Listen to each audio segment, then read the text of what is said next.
हिंददी चादर श्री गुरु तेग बहादूर यांच्या 350व्या शहीदी समागम वर्षानिमित्त मोदी ग्राउंड नांदेड वाघाडा नांदेड येथे ऐतिहासिक सोहळ्याचे आयोजन करण्यात आले आहे। या सोहळ्यासाठी मोदी ग्राउंड येथे मोठ्या प्रमाणात तयारी करण्यात आली आहे। लाखोंच्या संख्येने येणाऱ्या नागरिकांची बसण्याची सोय या ठिकाणी करण्यात येत आहे। तसेच विशाल असा सभा मंडप या ठिकाणी उभा करण्यात येत आहे। येणाऱ्या नागरिकांना कसल्याही प्रकारची गैरसोय होऊ नये यासाठी ही जय्यत तयारी सुरू ठेवण्यात आली आहे।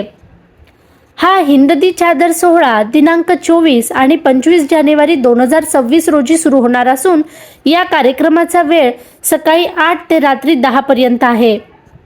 या हिंददी चादर या कार्यक्रमात मोठमोठे पदाधिकारी, दिग्गज लोक, मोठ्या प्रमाणात नेते मंडळी उपस्थित राहणार आहेत, अशी माहिती यावेळी मिळाली आहे। त्याचप्रमाणे परदेशातून देखील या ठिकाणी सोहळ्यासाठी भक्त येणार आहेत। या ऐतिहासिक सोहळ्याचे अनेक नागरिकांनी साक्षीदार व्हावं असे आवाहन सर्व नागरिकांना यावेळी करण्यात आले आहे। सर्वांना नमस्कार, मी राहुल कर्डिले, जिल्हाधिकारी नांदेड। आपल्याला माहिती आहे की गुरु तेग बहादूरजी साहेब यांच्या शहादतला 350 वर्ष पूर्ण झाल्यानिमित्त राज्य शासन हिंद की चादर गुरु तेग बहादूर हा कार्यक्रम फार भव्य दिव्य स्वरूपामध्ये नांदेडमध्ये आयोजित करत आहे।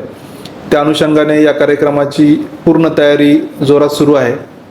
जवळजवळ 52 एकरच्या परिसरावर हा मंडप उभारला जातोय। त्यामध्ये 8 लंगर, एव्ही फिल्मसाठी वेगळं एक्झिबिशन सेंटर, 350 स्टॉल, आरोग्य शिबिर अशी जय्यत तयारी आपली चालू आहे। यासाठी पार्किंग, बाकी लॉजिस्टिक, ट्रान्सपोर्टेशन या सगळ्या सोयी आपण उपलब्ध करून देतोय। तर या कार्यक्रमाच्या अनुषंगाने माझी सर्व नांदेडकरांना ही आव्हान आहे, विनंती आहे की आपण मोठ्या स्वरूपात या कार्यक्रमाला आपली उपस्थिती नोंदवावी। कारण गुरुद्वाराची संपूर्ण प्रतिकृती अत्यंत भव्य दिव्य स्वरूपात आपण या ठिकाणी साकार करतोय।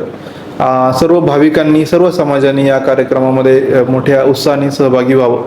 त्याचसोबत या कार्यक्रमाच्या निमित्तानं आपल्याकडं 8 ते 10 लाख भाविक येणारे माननीय गृहमंत्री भारत सरकार, माननीय मुख्यमंत्री देवेंद्रजी फडणवीस महाराष्ट्र राज्य, माननीय मुख्यमंत्री उत्तर प्रदेश योगीजी, आंध्र प्रदेशचे उपमुख्यमंत्री पवन कल्याणजी, असे अनेक मुख्यमंत्री, उपमुख्यमंत्री, कॅबिनेट मंत्री तसेच धर्मक्षेत्रातील संत या कार्यक्रमाला त्यांची हजेरी लावणार।